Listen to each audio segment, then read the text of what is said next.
It's that time. Welcome to Roadmap, how to take 3 listings a week until you're ready for more. Each week we interview our powerful agent taking lots of listings each month, and we have an exciting guest today. We encourage you to take notes and apply as much of the knowledge as quickly as you can, and then use the copycat principle. Before I introduce our guest today, I want to remind everybody we're simulcasting the show on the private Lead Gen Facebook group. They have 52,000 members, and so we have a large audience there today as well. And we will be pausing for a commercial message during the show as a thank you to the Lead Gen folks. So let's welcome our guest today all the way from the Midwest of our country, Cincinnati, Ohio, right down the street, 11 and a half minutes, Mr. Greg Coolidge. Welcome to the show. Hey, thanks for having me, Ren. I really appreciate it. Good. So Greg is, many of you know Sarah Close as she co-hosts our season highlight shows. And Greg, you're working with Sarah on that team, right? Correct, yep. And seems to have it down as far as taking a listing. You know, finding it, catching it, reeling it in, frying it, filleting it. Somebody else cooks it and serves it. Is that Absolutely. Right? Perfect. Good. So we wanted to pick his brain a little bit because I'm sure it took you a little while to become an overnight sensation. Is that right? Yeah, it took me a little while, a few fails, absolutely. Fail hard, fail fast. Good, yeah, and so if we can get a few ideas on how some of the folks out here can set a few appointments, take a few listings at a little faster rate, the things that got in the way for you, because for you, those were fairly recent. How long have you been doing this? I have been licensed for about 14 months now. 14 months, okay, great. Yep. Prior to that, I was an ISA for about 2. Okay. So you've been calling for about 3 years, and that you're in a position now as an agent to go on the appointment, take the listing, so you can take it all the way through that process where you're calling them up, they have no idea who you are, getting a report quickly, getting an appointment, qualifying it, deciding if you still want to go, going, signing at a price that will cause it to sell, which is a tricky thing as well. It is. So because you can get listings, but sometimes, if they don't sell, what the heck? Right, So, right. So I wanted to dig into some of that as well as find out about your morning routine, things like that. So, Sure. So January, February, March, we're in the middle of April right now. So what's a typical month? How many listings taken are you averaging roughly in a month period? About 4 to 5. 4 to 5, okay. So every week there's at least one listing, typically. And some weeks 2. Some weeks 2. Okay, good. Some weeks none, but you just stay consistent. Okay, right, yeah, it's a numbers game. It is. Good. So tell me about the morning. What does that look like for, when do you get up? What do you do? What do you do after that? How does that unfold? So typically my morning starts usually about 6 o'clock. Okay. I'm up and at 'em and spending a little bit of time with myself with a 4-month-old and a 2-year-old at home. Nice. Having a little quiet time is few and far between. So just like to get my headspace right. And they get up early. They do. And then, I make sure that I get a workout in and, and then I roll on into the office and typically try to get started with role playing and getting my day lined out between 8:45 and then hitting the phones strong and hard every morning at 9 a.m. Okay, so you're starting at 9. Role play prior to that. So is your role play with somebody over the phone or somebody because you're on a team. Sometimes you role play on a team. How does that work? Yeah, so for us right now, I've actually switched up my routine. I used to participate in an over-the-phone role-play group that, it was comprised of agents all over the U.S. However, now that we're building our team, we're role-playing every morning as a team and handing out objections to handle and taking it from there. Right, and you've been doing it for a while, so some people look to you probably to strengthen them. So who are you calling first thing when you start at 9 o'clock? Who do you call first? Generally, my first target's those expireds. Yeah. I typically want to be one of the first ones to talk with them. So Okay, and at 9 o'clock you're not probably. Yep. Nope. Since we switched it up to about 9, it's trickier to get on them, but I just stick with them and continue consistently making my calls. All right, so 9 o'clock, let's say you call and you're the 5th or 6th or 7th caller, and a lot of agents, because at that point a seller gets a little defensive. Yeah. How do you get through that? Because obviously you do. Yeah. You just have to have that conversation with them. You have to make it personable. You can't sound scripted, as cliche as that may seem, Right. which comes from internalizing what you need to know. Right. And so being really sharply focused on your script and on your skills allows you to have those conversations with them, as you and I are now. And if you get taken down a rabbit hole, it's no big deal. You just get right back on the path. So you're able to get, because it's like that first 7 to 10 seconds. Mm-hmm. And I mean, typically, I'm sure some of them say, you're the 5th caller, you're the 6th caller, or we're going to relist with the same agent. Well, what do you say next in some of these situations? Well, if they say that I'm like the 5th or 6th caller, joking response is, man, there's only 5 of us working today.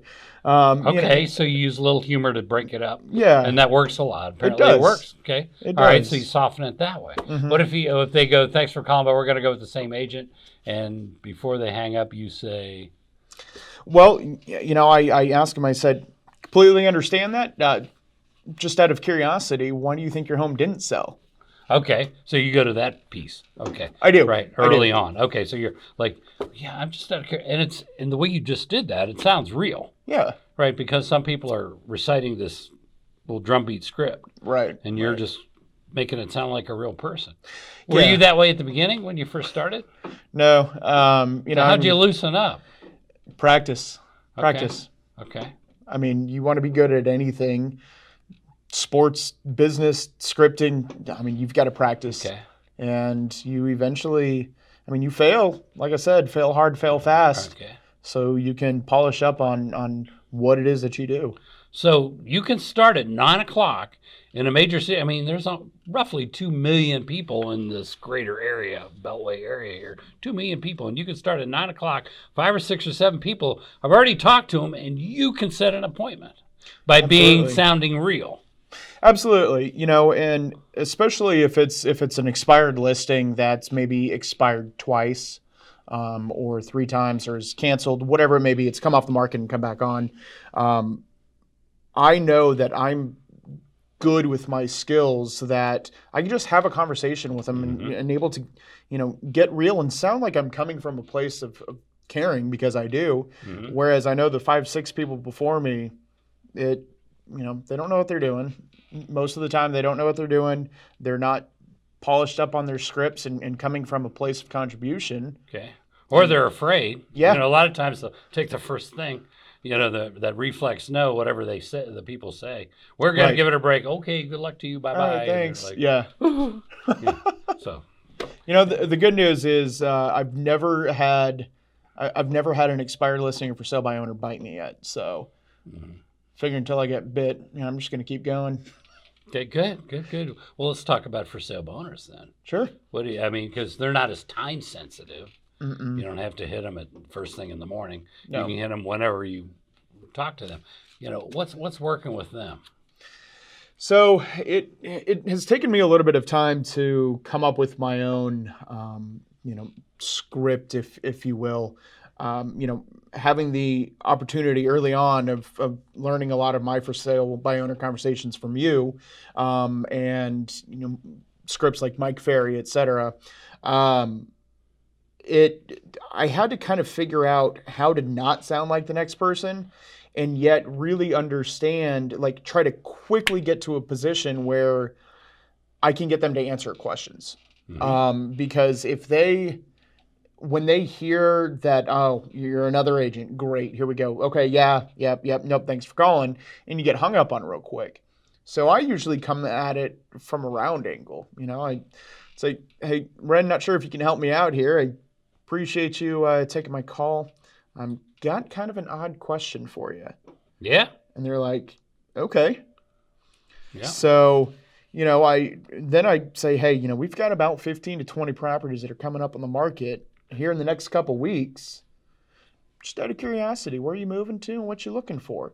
And it seems to disarm them. So if you can, and that doesn't have to be your script, but if you can come from a place that disarms them and gets them to step back and breathe. Okay, so it's a variation of one I've heard, which is something like,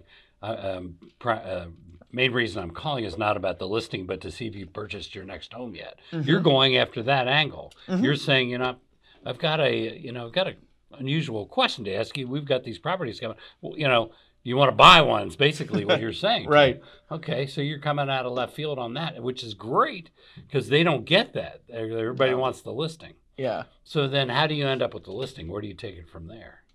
So, that actually, the way that we come into that sets us up in a really good position because, I let them know, hey, I am the listing specialist.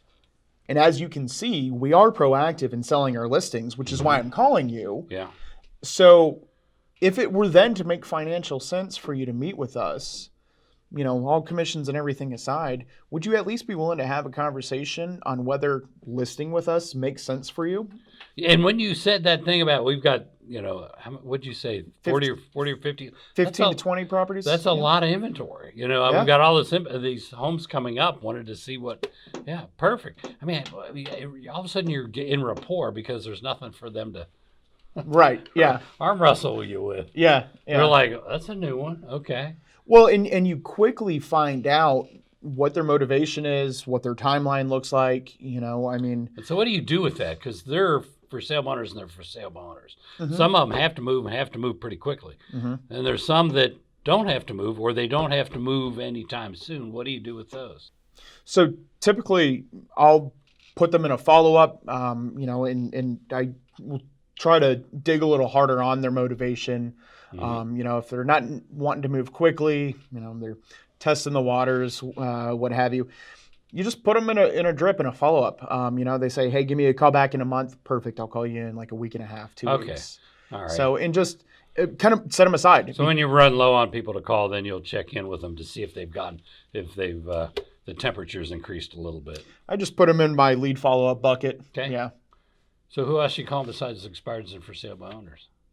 Because that would run out pretty quickly. Yes. So I also, will tap into canceled listings. Okay.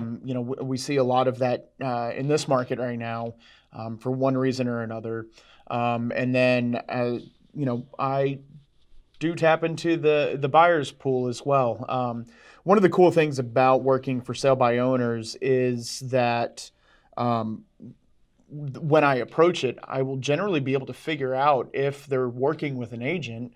And because it is such a hot market, maybe they were lucky and were able to sell it within the first day or two. But now they're like, well, goodness, I need somewhere to go real fast and I don't have anyone to help me. So, then we're able to kind of take that process. So, and then, old expireds. So old expireds. Yeah. If you're looking at the numbers of expireds that are occurring on a daily basis, you're not going to reach every one of them. May have gone on vacation for a week. It may have been the weekend where you took off, whatever it may be. You never run out unless you sit there and you're thorough. But somebody's not going to answer, so you follow up and just tap into those that hadn't gotten their property sold yet. Good. And how do those go? What are you finding as some pluses and minuses with old expireds? Old expireds, they're a little more marinated, if you will, in terms of, okay. What does that look like? Are they friendlier? Or are they meaner or what? Yeah, well, you always have that raw egg in the basket, but they are a little bit friendlier. Okay. It's easier to get motivation out of them. It's easier to kind of have a conversation. Hey, Ren, I was calling about that house that you had up for sale last year. I noticed that it didn't get sold. Tell me what happened there. Okay. Still have any interest in getting it sold? And then they tell you their story, and then you go from there. Okay, Right. good. Yeah. Yep. They're a lot more disarmed after a while. Yeah, because we tell a lot of people that when they initially get involved with us, if you can get a good habit going with old expireds, you're going to have some quick success because the level of skill required on the old expired isn't as high, and nobody's talking to them, so you're probably going to pick up 1 or 2 listings a month from it. Right. Well, and the other thing too is that if you're calling old expireds and you're just starting out, or you're really trying to polish up on it, they are a bit friendlier, and you don't feel as intimidated because you're just having a conversation, and that's, I agree with you. I think that is a great place to start off. Yeah. And continue for the rest of your career. Oh, yeah, 100%. Yeah.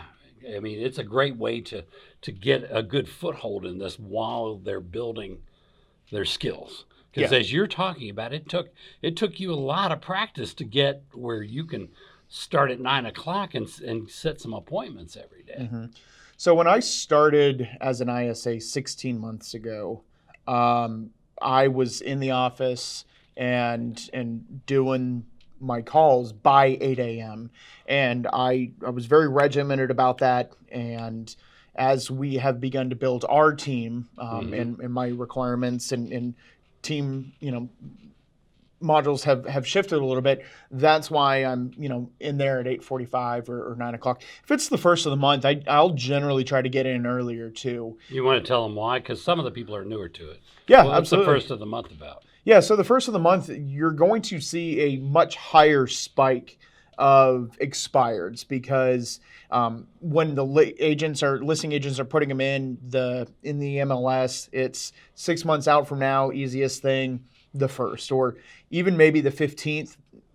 So you're seeing a lot of just piles and piles of expireds coming up on the first or second of the month. Great, good. Hey, do you ever have one that you looked at it and go, I know this neighborhood, I want this listing, I've got to have it, and you're working, finally I have to maybe drive over there and knock on the door. Have you ever done that? Or? Oh, absolutely. So what does that look like? Absolutely. I have actually gone as far as trying to figure out, who we might have mutual friends. In this day of modern technology, you can try to find someone on Facebook and maybe get a connection that way. I've sent out packets with handwritten letters and had our couriers hand deliver them along with sending it as certified mail so that I know that they signed for it. I use Storyteller as well. I will, from my desk, record a personal video and just say, hey, Ren, I noticed that your house had just recently come off the market. We actually sold the home right around the corner from you who was in a very similar situation. Would love to chat and see how we may be of service. So you just reach out with a little personal video to Absolutely. somebody you really wanted. Yes. Good. Yep. Good. So are you working your database? I am. Or the team database, or both, I guess? Yes, so both. I do work my database, and I'm finding myself at that point in my career where conversations that I was having a year ago, 14 months ago, are starting to come to fruition, and that my friends in Sphere are starting to notice. Okay, great. So do you have are you tracking numbers? Do you have a goal? Do you plugged all those in? Is that? Oh, absolutely. What does that look like? So I'm a lot more meticulous and OCD, if you will, about my numbers, about my tracking of everything. So I'm keeping track of, and this is what I would recommend for you out there who are getting started, so you can understand what your mets and your measurements look like. I track my contacts on a daily basis. Okay. Contacts are, have I had a mouth-to-mouth, face-to-face conversation with you and asked you about real estate?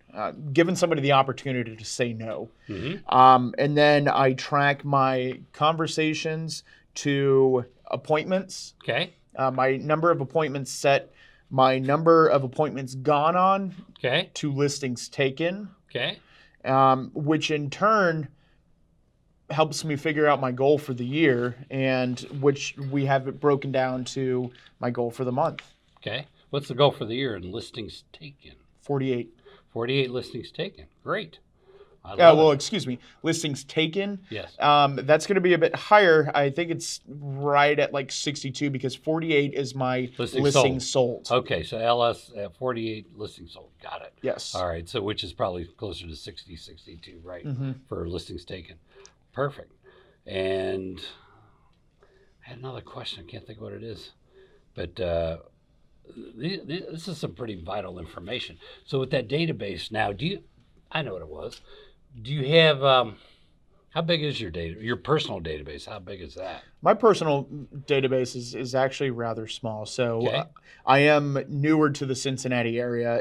I say newer, 8 years. And yet, first handful of years here that I was working, didn't really build a huge social circle, if you will. So it's not looking like 300-400 people and, it's like, oh, agents just go sell to all their friends. I mean, I have to be very intentional about creating my database and conversations. I think it's 100? It's about 198. 198? Mm-hmm. Not 200? No. Not 196? Nope. Okay. 198. Okay. About. That's the number that I send videos out to and market updates. Oh, I see. Okay. So 198. Do you do ABC with those? Do you have, or maybe do you have like 8 clients out of that 198? You have, 15 people that are like almost proven to send you business. You have some bird dogs or whatever you want to call them. I do have a couple bird dogs that 2. Just 3. The third one's kind of okay. slacks a few days a week. Okay, and they're sending you business. Good. They are. Do you do anything special with your A group? Meet them. Not yet. So our team does host. Still in the early stages of that. Yeah, okay. Still in the early stages. We host client events and database events that I make sure to invite them out to. For me, I just really hone in on the one-on-one conversations, catching up, for a coffee, for a happy hour, maybe going to, one of their kids' events, whatever it may be. Just build those relationships because that's what's important. Good. Well, you're over the hurdle. You're proven you can every month take several listings. Mm-hmm. So you're proven. So what's it going to look like 10 years from now? You've built the database up. You've got more than 3 bird dogs. You got more than 198 in the database. What do you think it looks like 10 years from now? Endless possibilities, Ren. Okay, all right.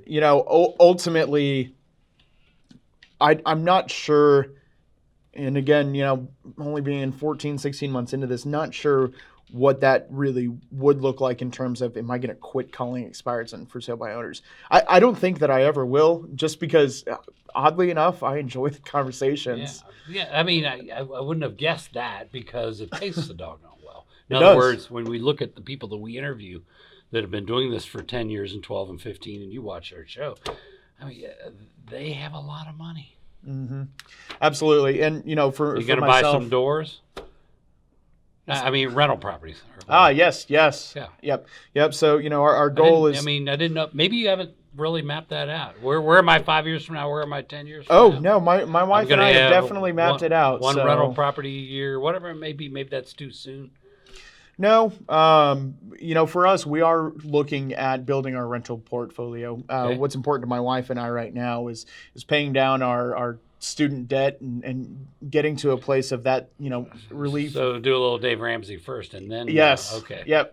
And, and clear the stress from her. And just pay off everything and then buy some doors. Cash flow the rentals. So it'll go like this. Exactly. Okay. Exactly. Right. So someday I love the team that I'm on, and I know that when you contribute and you're contributed to, team's a great place to be, and so I see myself on a long term continuing with building in a team environment.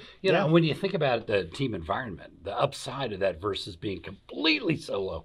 Yeah. When you go on vacation, somebody covers you. Oh, it's so nice. I can turn off my phone and, I'll turn to a team member and say, hey, I'm going to be gone for a week. Right. Active listings are taken care of. Pen to close taken care of. Everything. It's a good thing. It is. Good deal. Well, this has been a treat. This is helpful information, especially for a lot of people, because Greg's newer at it and he's already up to here, which is exciting, really exciting. So let me sell some soap here real quick. If you're watching on Vulcan7 and you want to get involved with the Lead Gen Facebook group that airs this show as a simulcast, you go to facebook.com/groups/got-objections. Now, I want to thank Aaron Wittenstein, who airs our show. He has a program called trajectorynow.com. And finally, Greg's secret. He is the secret. And you're probably wondering, how did he get so good so fast? He goes right down the street, because you can do that in our city, and get some delicious Grater's mint chocolate chip. This is the one for listings. All the other flavors are for working with buyers, and that when he's had a couple of homeless buyers, he gets the black raspberry or whatever for working with buyers. But if you want to list a lot of property, get the mint chocolate chip. If the listing is a little slow to sell, dig a hole in the ground, bury it upside down, and that listing will sell just like that. Anyway, we'll be back next week with another exciting guest who's taking several listings every month. See you then. Thanks.